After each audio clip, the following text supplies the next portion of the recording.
Maddie and I just finished the Gael Song trilogy by Shauna Lawless. It was flawless. It was flawless. Oh, I see what you did. Okay. Love this. Hashtag. It was so good. We rated this series overall 5 stars.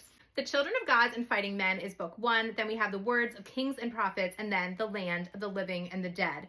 We always start off with setting. So this is a fantasy novel, but it reads, I would say, more like a historic fiction. The story takes place in Ireland in 1100. There's going to be historic elements that are real. Shauna Lawless told us in our interview with her that she baked in the Irish folklore that her grandmother told her when she was a little girl. So this is Viking inspired. And then the magic system and the fantasy elements are kind of more subordinate, but they're very lush. And I think they add like atmosphere to the prose. So atmospheric. So the characters. Gormla is savage. It's like Real Housewives, but make it Viking. I love to hate her, and for some reason I kept rooting for her. We also have Fola. And Fola is like the total foil contrast to Gormla. Like I would say Gormla is like Cersei Lannister coded.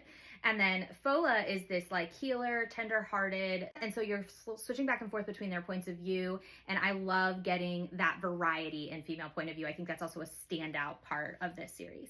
As you move through the series, you do start to have more POVs. There's also a time jump from book 2 to book 3 of 10 years. So children are now adults, and I love and am invested in every single character.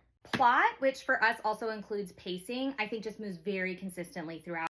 I was never bored in this book, and I can get very bored in fantasy books that are just about vibes. So you get the highest quality vibes in this book, but there is going to be action. There's going to be constantly something to look forward to as you are reading, which I highly appreciate and I need in my high fantasy.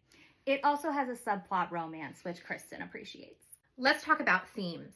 There is found family, there is loyalty, there is betrayal, and there is savagery, which is the political intrigue and what you will do to get what you want. It's how you deal with propaganda and brainwashing. Be wary of the charismatic but corrupt leader. I was emotionally invested throughout. I cared so much, and there were tears shed in book 3. Oh, yes. Book 3 will kind of punch you in the heart. I would say emotional impact-wise and overall enjoyment of this series, I just had a great time in every single book, and I did feel invested. She is writing an era 2 for this series. We are so excited, and because of how the magic system works, some of the characters in this series will be in the later series, even though there's going to be a pretty large time jump. So we highly recommend the Gael Song trilogy. If you'd like to watch our interview with Shauna Lawless, we did interview her on our podcast, and you can find that on YouTube and Spotify.